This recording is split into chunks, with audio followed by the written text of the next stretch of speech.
मेरे प्यारे भाइयों, सर्च करके आए हैं या फिर ऊपर से वीडियो को देख करके आए हैं, कोई दिक्कत नहीं है। आज सिखाएंगे हम इंटीग्रेशन के क्वेश्चंस को सॉल्व करना।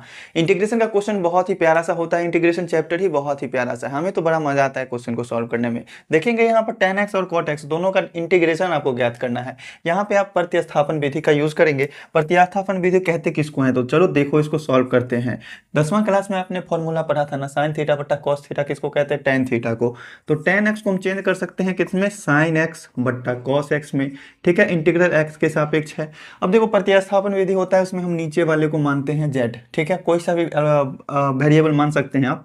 तो यहाँ पे cos x आप जब मान लो इसको z, तो मान लेते हैं z बराबर क्या है, cos x। तो इसका अगर डेरिवेटिव ज्ञात करेंगे, डेरिवेटिव क्या हो जाएगा, इसका derivative D Z by D x होगा, और इसका क्या हो जाएगा, cos x का डेरिवेटिव हो जाएगा माइनस साइन एक्स। ठीक है, cos x का डेरिवेटिव हो जाएगा minus sine x D x. ठीक है, तो देखिएगा ऊपर में सिर्फ साइन एक्स और डी एक्स है ना, तो साइन एक्स डी एक्स को रहने दो, इस माइनस को आप ले जाओ इधर। अब चलो वैल्यू पुट करते हैं। इंटीग्रल ऑफ cos x को हमने z मान लिया, तो नीचे में क्या हो जाएगा z, ऊपर में साइन एक्स डी एक्स है जो कि बराबर है किसके, माइनस डी जेड के। तो डी जेड यहाँ रहने दो और माइनस को यहाँ कर दो, तो क्या हो जाएगा माइनस 1/z का इंटीग्रेशन क्या होता है, log of mod of z plus C, यही ना हो जाएगा। तो ये हो जाएंगे minus log of mod of z, हमने माना था cos x को, तो cos x रख देंगे प्लस सी। इस तरीके से क्वेश्चन हो जाएगा सॉल्व। ठीक है, log of mod of cos x आ गया। इसको आप चेंज भी कर सकते थे, 1/, cos x को sec x में भी चेंज कर सकते हैं, तो 1/sec x हो जाएगा। ठीक है, तो देखिएगा अब इस क्वेश्चन को कैसे सॉल्व करना है, बस just same method. cot x को हम क्या लिख सकते हैं, cos x बट्टा साइन x। ठीक है, इंटीग्रल किसके सापेक्ष, x के सापेक्ष। नीचे वाले को मान लो z, तो मान लेते हैं z, माना z बराबर क्या चीज, साइन x को, तो dz क्या हो जाएगा, तो dz हो जाएगा cos x dx हो जाएगा ना, ऊपर में cos x dx है। ध्यान देना कि नीचे में कोई फंक्शन हो तो ऊपर में उसका डेरिवेटिव भी होना चाहिए, तभी वहां पे प्रतिस्थापन विधि लगेगा। ठीक है, तो ये हो जाएगा इंटीग्रल ऑफ 1/z, ऊपर में cos x dx है ना, वो किसके बराबर है, dz के, तो dz हो जाएगा। इसका सीधे से हो गया log of mod of z plus C. ठीक है, ये हो जाएंगे log of mod of z का मान साइन x, तो साइन x रख देना है और प्लस सी। ये हो गया अपना प्यारा सा आंसर। प्यारे भाई, वीडियो कैसी लगी कमेंट करके एक बार जरूर बताना। वीडियो अच्छी लगी तो वीडियो को लाइक कीजिए, चैनल पे आए हैं पहली बार तो चैनल को सब्सक्राइब भी कीजिए। तो प्यारे भाइयों, इस तरीके के क्वेश्चन को कैसे सॉल्व करेंगे, बहुत सारे विद्यार्थियों के मन में ये डाउट रहता है, तो इस क्वेश्चन को भी बड़े ही प्यारे तरीके से सॉल्व करेंगे। तो देखिएगा, इसमें हम क्या कर सकते हैं, cos x और sin x के पदों में चेंज कर सकते हैं। क्या है कि नीचे में जो है 1 प्लस cot x तो है, लेकिन ऊपर में इसका डेरिवेटिव नहीं है, तो डेरिवेटिव को ऊपर में लाने के लिए इसको हम साइन cos x बट्टा साइन x के रूप में चेंज कर सकते हैं, बिल्कुल। तो ये हो जाएंगे dx upon 1 plus cot x को क्या करेंगे, cos x बट्टा साइन x के रूप में लिख सकते हैं। ठीक है, ये 10वां क्लास का फॉर्मूला है। अब इसको हम भिन्न का जोड़ या घटाव कर सकते हैं, ये 6ठा क्लास का है, तो ये क्या हो जाएगा dx अपॉन, ये क्या हो जाएंगे एलसीएम और इसका भिन्न का जोड़ करने के बाद sine x plus cos x हो जाएगा। ठीक है, और बट्टा में साइन x है तो ये रहेगा ही। ठीक है, यहाँ तक समझने में कोई दिक्कत नहीं, ये भिन्न का जोड़ 6ठा क्लास का है। अब देखो इसके बाद क्या करना है, dx और बट्टा में ये चीज है, भाग में है ना, भाग को अगर हम गुना में चेंज करते हैं तो क्या होता है, भिन्न पलट जाता है, तो ये साइन x चला जाएगा ऊपर, तो इंटीग्रल ऑफ क्या हो जाएगा, साइन x चला गया ऊपर और नीचे में क्या आ जाएगा, sine x plus cos x। Integral किसके सापेक्ष, x के सापेक्ष। अब देखो नीचे में साइन x तो है, ऊपर में साइन x भी है, नीचे में cos x है, इसका डेरिवेटिव ऊपर में भी है। ठीक है, हम क्या करते हैं, इसमें 2 से भाग कर देते हैं और 2 से गुना भी कर देते हैं। ये चीज़ है 10वां क्लास का, 2 से अगर भाग किए हैं, नीचे में भी जो काम किए हैं, नीचे में 2 से गुना, तो ऊपर भी हमको करना पड़ेगा 2 से गुना। तो ये हो जाएंगे 2 साइन x और upon sine x plus cos x। Integral किसके सापेक्ष, x के सापेक्ष। अब देखिए एक और काम किया जा सकता है इसमें, नीचे में जैसे sin x plus cos x है, तो ऊपर में या तो सेम चीज़ होना चाहिए या तो इसका डेरिवेटिव होना चाहिए, तभी तो हम इसका इंटीग्रल ज्ञात कर पाएंगे ना। तो देखिएगा इसका सेम चीज़ हम लिख देते हैं पहले, तो 1/2 integral of sin x plus cos x है ना, तो sin x plus cos x लिख दिया हमने। ठीक है, अब हमको क्या लेना चाहिए, ऐसा कोई चीज़, मतलब इसका या तो ये सेम चीज़ है या तो इसका डेरिवेटिव ही लेना है, जोड़ेंगे कि घटाएंगे तो सोचते हैं। तो देखिए यहाँ पर हम करते हैं, एक चीज़ और लेते हैं, इसका डेरिवेटिव क्या हो जाएगा, cos x minus sine x। अब यहाँ पे क्या चिन्ह लिया जाए जिसको सॉल्व करके हम -2 साइन x ही ला सके, मतलब 2 साइन x ही ला सके। तो जोड़ेंगे तो देखिएगा क्या होगा, sine x plus cos x हो जाएगा। तो ये चीज़ तो सही नहीं है। cos x और cos x जुड़ जाएगा तो 2 cos x भी हो जाएगा, लेकिन यहाँ तो है नहीं। तो हम क्या करते हैं, घटाएंगे तो cos x से cos x गायब हो जाएगा, sin x और ये माइनस माइनस प्लस हो जाएगा, तो sin x और प्लस sin x कितना हो जाएगा, 2 sin x। तो ये चीज़ हो गया पक्का। अब नीचे में क्या होंगे, sin x plus cos x, जैसा था वैसा हमने उतार दिया। इंटीग्रल किसके सापेक्ष, x के सापेक्ष। अब जोड़ या घटाव के द्वारा जुड़ा हुआ है इंटीग्रल के अंदर का चीज, इसको हम सेपरेट कर सकते हैं, अलग अलग कर सकते हैं, अलग अलग। तो देखिएगा क्या होता है, इसमें से 1/2 कांस्टेंट है बाहर में, तो 1/2 तो रहेगा ही। दो पार्ट में अगर करेंगे तो दोनों पार्ट में 1/2 रहेंगे ही। अब इसको अलग अलग कर लेते हैं। एक बार sin x plus cos x को अलग करते हैं, बट्टा में sin x plus cos x रहेगा ही इसके, sin x plus cos x। Integral किसके सापेक्ष, x के सापेक्ष। माइनस का चिन्ह है तो माइनस देंगे, 1/2 integral of cos x minus sin x और बट्टा sin x plus cos x। समझाता हूँ ये चीज़ हमने कैसे लिख दिया, इंटीग्रल x के सापेक्ष। एक बार ये वाला टर्म और ये वाला टर्म साथ में लिए हैं, माइनस का चिन्ह था, माइनस दे करके ये वाला टर्म और ये वाला टर्म साथ में लिए हैं। cos x minus sin x ऊपर में और नीचे में sin x plus cos x, 1/2 तो दोनों के लिए है, तो दोनों में 1/2 लग गया है। अब इंटीग्रल ज्ञात कर देना है, तो वन ये तो सेम चीज़ है, कट जाएगा, बचेगा एक का इंटीग्रल x के सापेक्ष x होता है, और x को 1/2 में गुना करेंगे तो उसको x/2 लिख सकते हैं। और माइनस है तो माइनस दे देंगे, 1/2। नीचे में अगर जो चीज़ भी अवेलेबल है हमारे पास, इसको अगर हम z मानते हैं तो ऊपर वाला इसका z का डेरिवेटिव है, sin x plus cos x का डेरिवेटिव तो है ना ऊपर में, देखो sin x का डेरिवेटिव cos x और cos x का डेरिवेटिव माइनस sin x, तो नीचे वाले पूरे टर्म का डेरिवेटिव है ऊपर में। तो ये किस फॉर्म पे आया, 1/z के फॉर्म पे।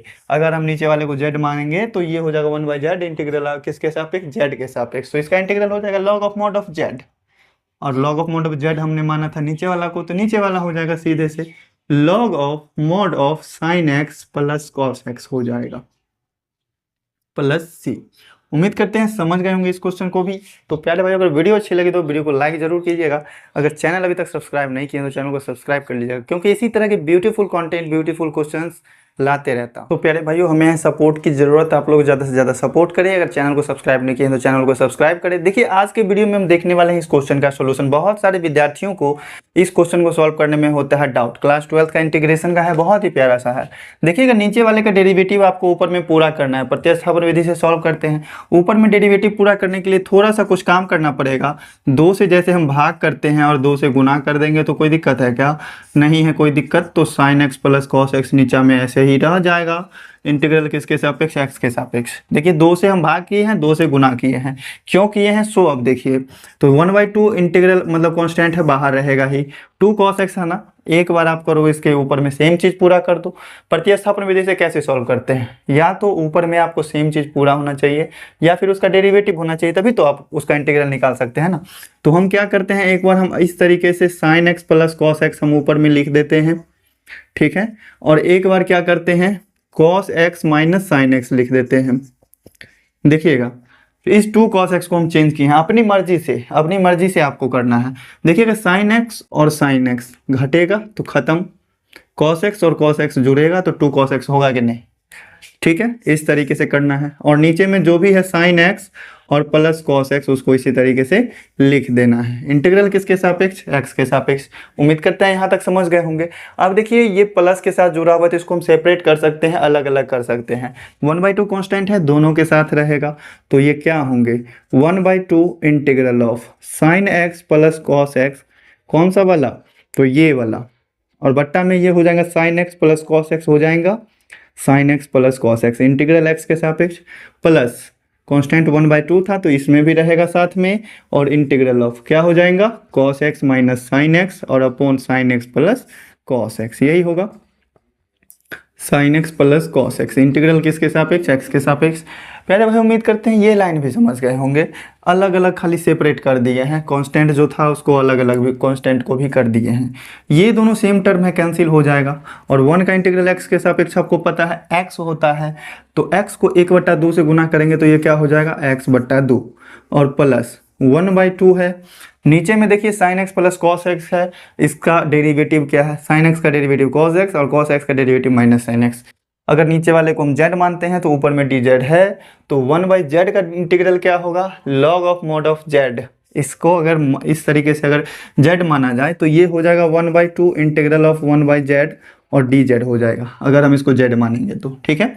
और इसका इंटीग्रल क्या हो जाएगा, log of mod of z होगा, z की जगह पर फिर नीचे वाला पुट करना पड़ेगा, तो डायरेक्ट से हम लिख देंगे log of mod of sin x plus cos x, ठीक है, और प्लस सी। बस इतने से स्टेप में ये क्वेश्चन हो जाएगा सॉल्व। देखने में कितना लगता है डिफिकल्ट, बहुत सारे बच्चों को समझ में भी नहीं आता है। उम्मीद करते हैं इस वीडियो के माध्यम से हमने आपको पूरी तरह से समझा दिया इस क्वेश्चन को। तो प्यारे भाई, इसी तरह के वीडियोस पाने के लिए आप चैनल को सब्सक्राइब कर लीजिए और साथ में बेल आइकन भी प्रेस कर लीजिए, और अच्छी लगी हो वीडियो तो प्यारे दोस्तों को शेयर भी जरूर करिए। इस तरीके के क्वेश्चन का इंटीग्रेशन ज्ञात करना आज के वीडियो में सीखेंगे। बहुत ही प्यारा सा क्वेश्चन है। अगर चैनल को सब्सक्राइब नहीं किए हैं तो चैनल को सब्सक्राइब कर लीजिए और साथ में बेल आइकन प्रेस करके अपने प्यारे दोस्तों को भी शेयर कर दीजिएगा।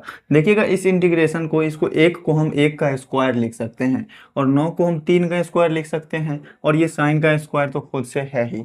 एक इंटीग्रेशन आप फॉर्मूला जानते होंगे, integral of 1/a square plus x square. इसका इंटीग्रल x के सापेक्ष क्या होता है, तो जिसका भी a का जिस कांस्टेंट का स्क्वायर है ना, तो 1 में a हो जाता है और tan inverse x plus c, ये होता है इसका इंटीग्रल का फॉर्मूला, ठीक है। तो ये फॉर्मूला अगर आपको ध्यान है तो इस क्वेश्चन को आराम से बना सकते हैं एकदम इजी वे में, प्रतिस्थापन विधि का यूज करेंगे। तो देखिएगा इस तरीके के क्वेश्चन को कैसे सॉल्व करना है। इंटीग्रल ऑफ cos x है, ऊपर में रहने दो, नीचे वाले को स्क्वायर के फॉर्म में चेंज करते हैं, तो 1 का स्क्वायर इसको लिख सकते हैं, और प्लस 9 sin स्क्वायर x है, इसको हम 3 sin x का स्क्वायर लिख सकते हैं कि नहीं, 3 sin x का स्क्वायर लिख देंगे। इंटीग्रल किसके सापेक्ष, x के सापेक्ष। ये आ गया अब इस फॉर्म पे, ठीक है, इस फॉर्म पे आ गया, लेकिन अभी पूरा आया नहीं है। देखिए यहाँ पे हम क्या करेंगे, यहाँ पे इसको हम कर सकते हैं 3 sin x को हम मान लेते हैं क्या चीज़, 3 sin x को मान लेते हैं, 3 sin x को क्या चीज़, z। तो माना z बराबर क्या मानेंगे, 3 sin x, ठीक है। तो इसका डेरिवेटिव, z का डेरिवेटिव क्या हो जाएगा, dz। और इधर देखिएगा इसका x के सापेक्ष ये हो जाएगा 3 sin x का डेरिवेटिव क्या होता है, cos x, ठीक है, 3 cos x, और इधर हो जाएगा dx। लेकिन ऊपर में देखिएगा यहाँ cos x और dx है, तो इधर cos x dx रखेंगे, इस कांस्टेंट जो 3 है इसको हम इधर भेज देंगे भाग में, ठीक है। तो क्या हो गया, dz/3। तो चलिए अब ये cos x 3 sin x को हम z रखेंगे वैल्यू इसको, तो क्या हो जाएगा, इंटीग्रल ऑफ, नीचे में 1 का स्क्वायर है तो आप इसको 1 का स्क्वायर लिखो, और प्लस 3 sin x को हमने माना था z, तो इसको हम लिख देते हैं z का स्क्वायर, ठीक है। cos x dx किसके बराबर है, तो dz/3 के बराबर, तो dz और नीचे में 3 होगा कांस्टेंट, इसको आप डायरेक्ट से बाहर में लिखो, ठीक है। पूरा प्रोसेस से समझा रहा हूँ, ठीक है। तो देखिएगा अब ये आ गया फॉर्मूला पे 1/a square plus x square वाले फॉर्म पे, तो इसका इंटीग्रल क्या हो जाएगा, 1/3 कांस्टेंट है तो रहेगा, इसका हो जाएगा 1/a का वैल्यू 1 है, नहीं लिखेंगे तो भी चलेगा, tan इनवर्स z हो जाएगा, x की जगह पर क्या है, z है, और प्लस c हो जाएगा। लेकिन हमने माना था क्या चीज़, z को, 3 sin x को, तो यहाँ पे रख देंगे इसका वैल्यू 1/3 tan इनवर्स, और z के जगह पर क्या रखेंगे, 3 sin x, ठीक है, और प्लस c। यही रहा अपना प्यारा सा आंसर।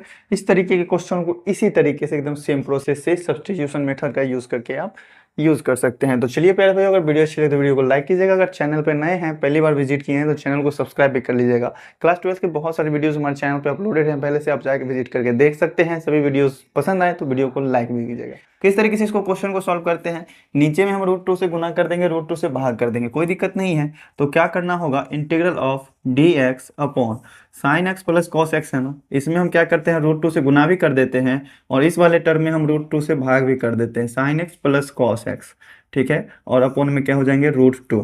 देखेंगे तो √2 से √2 तो कैंसिल होना ही है, कोई दिक्कत नहीं है। इस √2 को कांस्टेंट को हम क्या कर लेते हैं बाहर, तो 1/√2 आ गया इंटीग्रल के बाहर, और इंटीग्रल ऑफ dx अपॉन, देखिएगा इसको हम किस तरीके से लिख सकते हैं, साइन एक्स और इंटू में 1/√2 लिख सकते हैं, और प्लस कॉस एक्स और इंटू में 1/√2 लिख सकते हैं, ठीक है। इसको आपको कुछ इस तरीके से चेंज करना है ताकि कोई फॉर्मूला पे सेट हो जाए, ठीक है। तो देखिएगा 1/√2 है, और integral of dx upon sine x है यहाँ पे ना, साइन एक्स, और 1/√2 को हम cos π/4 लिख सकते हैं। यहाँ पर चाहते तो हम साइन π/4 भी लिख सकते थे, लेकिन फॉर्मूला पे लाने के लिए हमने cos π/4 लिखा। यहाँ है प्लस cos x, और यहाँ 1/√2 है ना, इसको हम साइन π/4 लिख देते हैं। ठीक है, साइन पाई बाय 4। और इंटीग्रल किसके सापेक्ष, एक्स के सापेक्ष। देखिएगा एक्स डी एक्स यहाँ पे है, sine into cos B plus cos A into sine B वाले फॉर्म पे आ गया। क्या फॉर्मूला होता है, साइन ए प्लस बी का होता है ना। हाँ, तो ये क्या हो जाएगा 1/√2 और integral of d x upon sine a plus b लिख सकते हैं, ये हो जाएगा साइन एक्स प्लस कितना पाई बाय 4। ये चीज़ समझ गए। अब ये साइन ऊपर जाएगा तो क्या बनेगा कॉसेक, तो कॉसेक ऊपर कर देते हैं 1/√2 और इंटीग्रल ऑफ क्या हो जाएगा कॉसेक और एक्स प्लस पाई बाय 4। ठीक है, इंटीग्रल एक्स के सापेक्ष। और कॉसेक एक्स का इंटीग्रल क्या होता है, चूंकि पहला वाला इंटीग्रल वाला फॉर्मूला जानते हैं आप, लेकिन उससे आपका आंसर इस ऑप्शन में से मैच नहीं करेगा। आपको इंटीग्रल ऐसा ज्ञात करना है जिससे कि आपका ऑप्शन मैच कर जाए। तो इसका जो इंटीग्रल का फॉर्मूला लगेगा यहाँ पे लगेगा log of mod of 10x/2, log of mod of 10 और जो भी x है उसका बट्टा 2 कर देंगे 10 और x/2 करना है। मतलब ये x कितना है, पूरा x प्लस पाई बाई 4 है ना, x प्लस पाई बाई 4 है और इसका क्या करना होगा बट्टा 2 करना पड़ेगा, तब होगा इसका इंटीग्रल। ठीक है, प्लस c। तो देखिएगा इसको थोड़ा सा सॉल्व कर देते हैं। लॉग ऑफ मॉड ऑफ 10, अगर इसको सॉल्व करते हैं तो x/2 तो होगा ही एक बार, और प्लस पाई बाई 4 में भी 2 से भाग देना पड़ेगा, तो ये हो जाएंगे पाई बाई 8 और मोड बंद प्लस सी। इसका कौन सा ऑप्शन मैच किया प्यारे भाई देख लेता हूँ। इसका प्यारा सा आंसर है अपना छठा क्वेश्चन का, log of mod of log of 10 of pi by 8 plus x/2, option number A ही है। ठीक है, इसमें क्या किया है, पाई बाई 8 पहले लिखा हुआ है, x/2 बाद में लिखा हुआ है, कोई दिक्कत नहीं है, a प्लस बी करे चाहे b प्लस ए करे, बात बराबर ही है। उम्मीद करते हैं इस क्वेश्चन को भी समझ गए होंगे। तो चलिए पढ़ते हैं।